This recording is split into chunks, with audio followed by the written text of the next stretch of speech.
Welcome everyone. हमारा तीसरा topic चल रहा है जो है उत्सर्जन तंत्र, और कल हमने नेफ्रॉन के स्ट्रक्चर को देखा था। आइए आज उसके फंक्शन को समझने का प्रयास करते हैं। ठीक है, आइए देखते हैं। हमारा जो टॉपिक चल रहा है वो है उत्सर्जन तंत्र, एक्सक्रिएटरी सिस्टम। कल हमने जो देखा था वो देखा था इसके स्ट्रक्चर को, नेफ्रॉन के स्ट्रक्चर को हमने कल समझा था।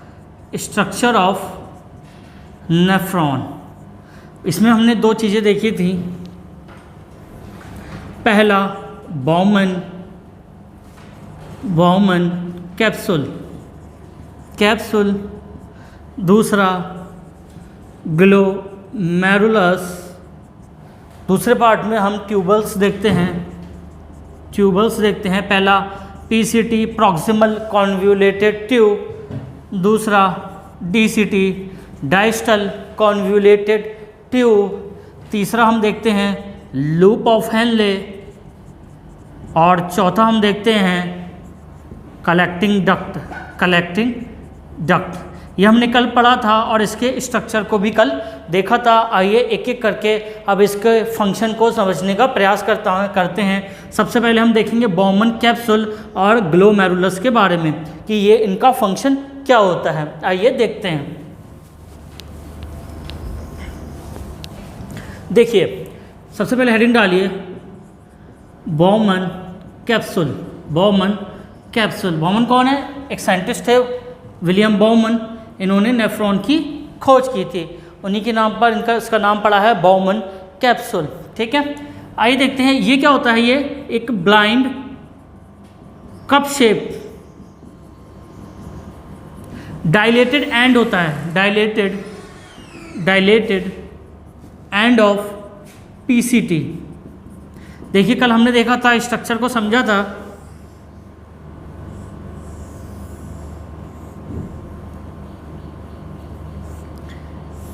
ये देखिए, ये जो कप शेप स्ट्रक्चर है, ये जो हमने देखा था, जो कप शेप स्ट्रक्चर है, इसको क्या बोलते हैं? Bowman capsule. जो ये कप शेप स्ट्रक्चर है, और इसके अंदर जो अफेरेंट, जो ब्लड लेके जाती है, जो कैपिलरी ब्लड लेके जाती है, उसको बोलते हैं अफेरेंट आर्ट्रियोल्स।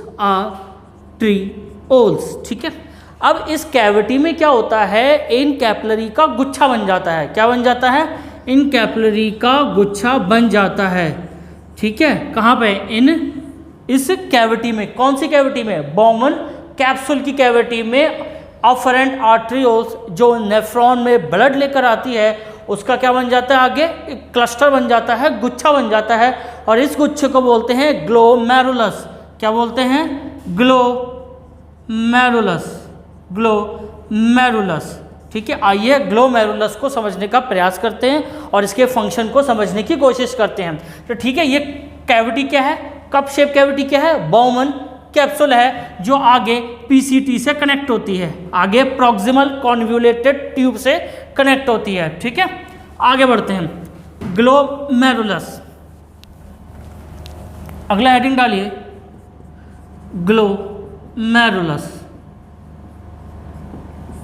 ग्लोमेरुलस। ठीक है, क्या होता है देखते हैं। फिर से एक स्ट्रक्चर बना लेते हैं।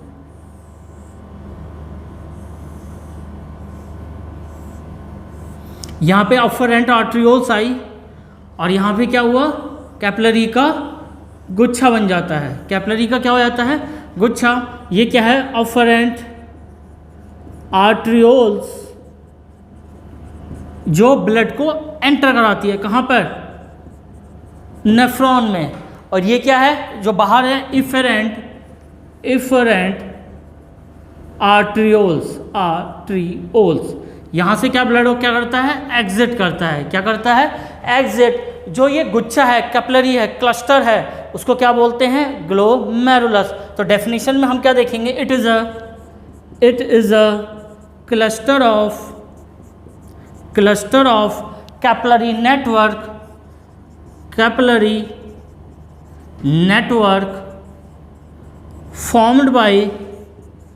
formed by afferent arterioles in the cavity of Bowman capsule, in the cavity of Bowman capsule। तो ये क्या है, अफरेंट आर्ट्रियोल्स का बोमन कैविटी में जो क्लस्टर बन जाता है, जो गुच्छा बन जाता है, उसको क्या बोलते हैं, ग्लोमेरुलस। क्या बोलते हैं, ग्लोमेरुलस बोलते हैं। आइए देख समझते हैं इसका फंक्शन क्या है। इसका जो मेनली फंक्शन है ग्लोमेरुलस का वो है अल्ट्रा फिल्ट्रेशन। ब्लड को क्या कर रहा है, ये फिल्टर करने का काम कर रहा है। आइए देखते हैं कैसे फिल्टर करता है। ये डेफिनेशन है, आप इसको नोट कर लीजिए, मैं इसको रफ कर देता हूँ। देखिए, मान लीजिए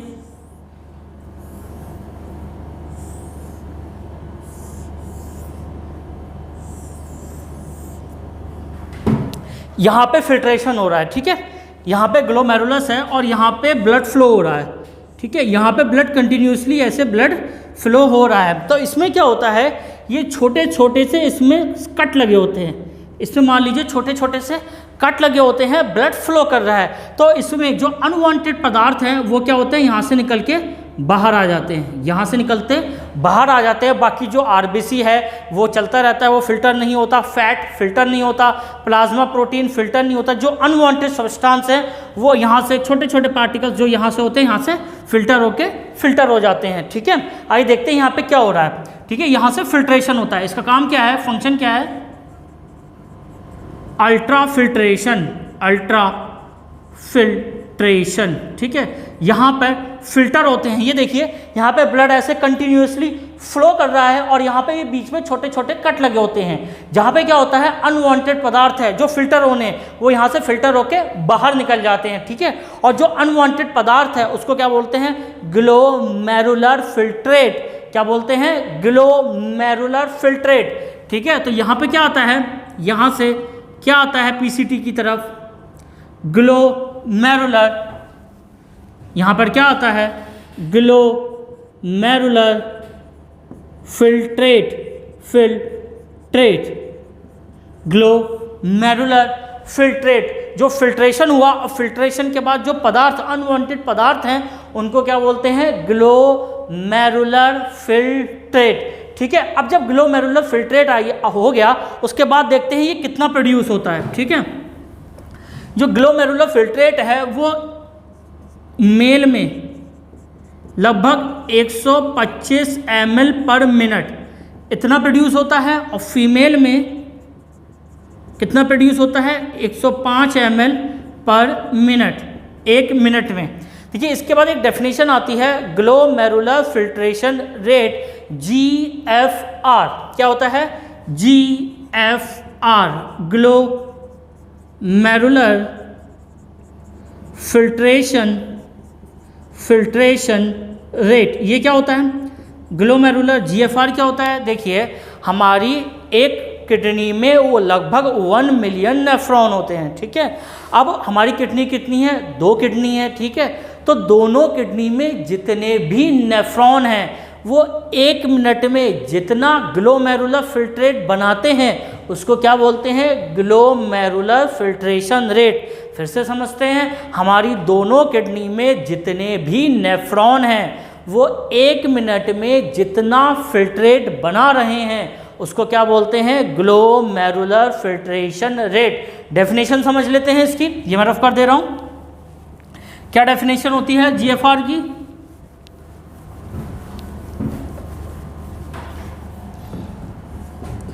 GFR, glomerular filtration rate, it is the amount of glomerular filtrate produced by all nephron in both kidney in 1 minute।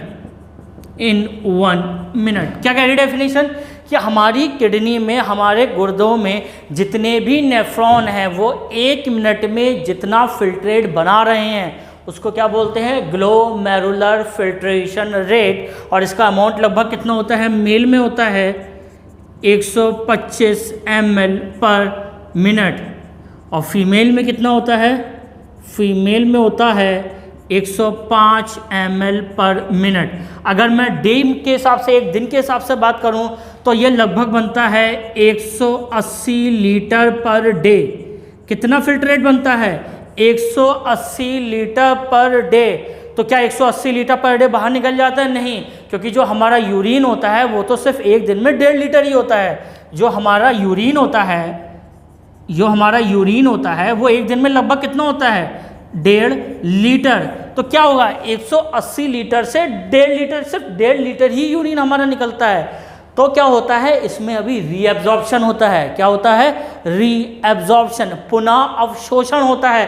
किसका, इस फिल्ट्रेशन में, फिल्ट्रेट में भी पुनः एब्जॉर्प्शन होता है, पुनः अवशोषण होता है। आइए देखते हैं उसे कौन करता है।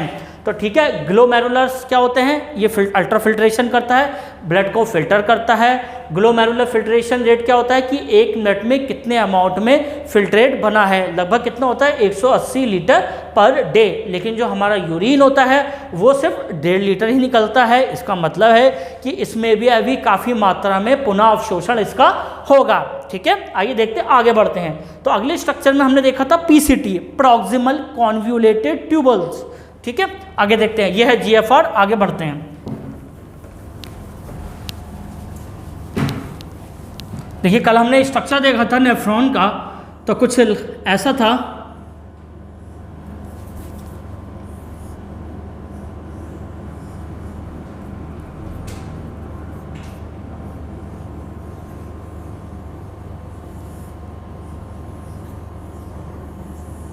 ये देखिए, ये जो चीज़ थी ये क्या थी, PCT, PCT, proximal convoluted tubules. PCT क्या काम होता है, पीसीटी का हमने कल जो स्ट्रक्चर देखा था, तो ये क्या है, पीसीटी। अब ग्लोमेरुलर फिल्ट्रेट यहाँ पे गया, अब यहाँ पे क्या होगा, मैक्सिमम एब्जॉर्प्शन टेक प्लेस। सबसे ज़्यादा एब्जॉर्प्शन यहाँ पर होता है, सबसे ज़्यादा एब्जॉर्प्शन का होता है पीसीटी में। क्या क्या होगा, सबसे पहले 80% H2O वाटर का एब्जॉर्प्शन होगा। ठीक है, 70% सोडियम आयन का होगा। ठीक है, 75% ये पुनः अवशोषण हो रहा है, रीएब्जॉर्प्शन हो रहा है। कहाँ पर हो रहा है, पीसीटी में, प्रॉक्सिमल कॉन्वोल्यूटेड ट्यूबल्स में।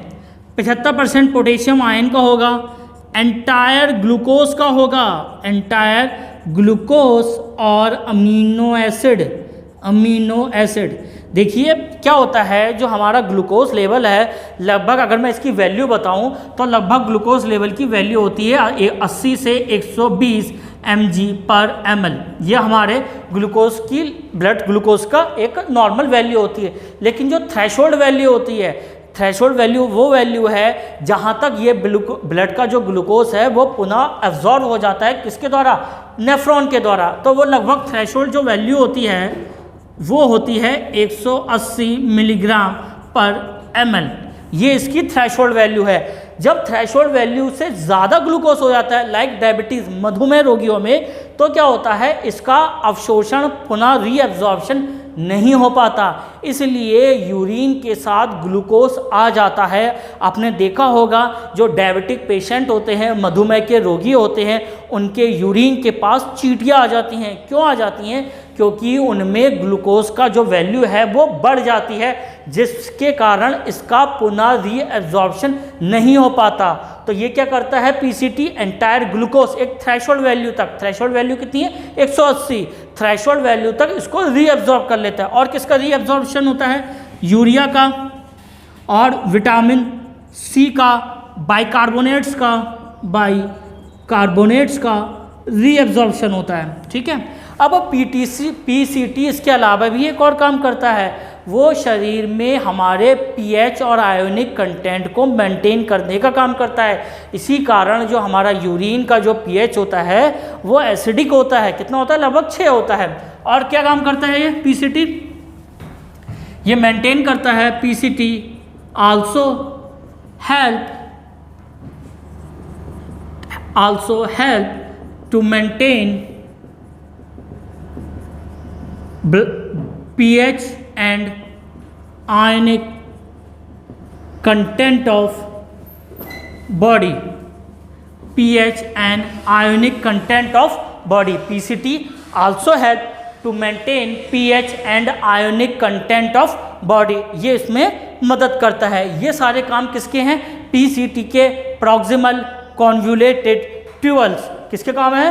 proximal convoluted ट्यूबल्स के काम है। अब अगला स्ट्रक्चर हम देखते हैं। हमने देखा था लूप ऑफ हेनले, हमने देखा था, ये आप नोट कर लीजिए, ठीक है।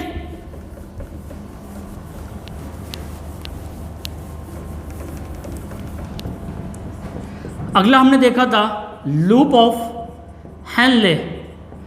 लूप ऑफ हेनले हमने देखा था, ये स्ट्रक्चर ये देखा था ऐसे। ये क्या है? Descending loop of Henle. और ये क्या है? Ascending loop of Henle. अब क्या होता है, जो डिसेंडिंग लूप ऑफ हेनले है, यहां से H2O का रीएब्जॉर्प्शन होता है। किसका रीएब्जॉर्प्शन होता है? H2O का। लेकिन इलेक्ट्रोलाइट NaCl का नहीं होता। यहाँ पे H2O का रीएब्जॉर्प्शन होता है, जबकि इलेक्ट्रोलाइट का लाइक NaCl का रीएब्जॉर्प्शन नहीं होता है। किसका रीएब्जॉर्प्शन होता है? H2O का। किसके कारण? डिसेंडिंग लूप ऑफ हेनले में। असेंडिंग लूप ऑफ हेनले में इसका अपोजिट होता है। यहाँ पे H2O का रीएब्जॉर्प्शन नहीं होता, जबकि इलेक्ट्रोलाइट जिसमें NaCl होता है, इसका रीएब्जॉर्प्शन होता है, ठीक है। तो डिसेंडिंग लूप ऑफ हेनले में H2O का रीएब्जॉर्प्शन होता है, इलेक्ट्रोलाइट का नहीं होता। असेंडिंग लूप ऑफ हेनले में H2O का नहीं होता, इलेक्ट्रोलाइट का होता है, ठीक है। आगे स्ट्रक्चर में जो लास्ट होता है हमारा, ये है DCT, डाइस्टल कॉन्वोल्यूटेड ट्यूबल्स, ठीक है।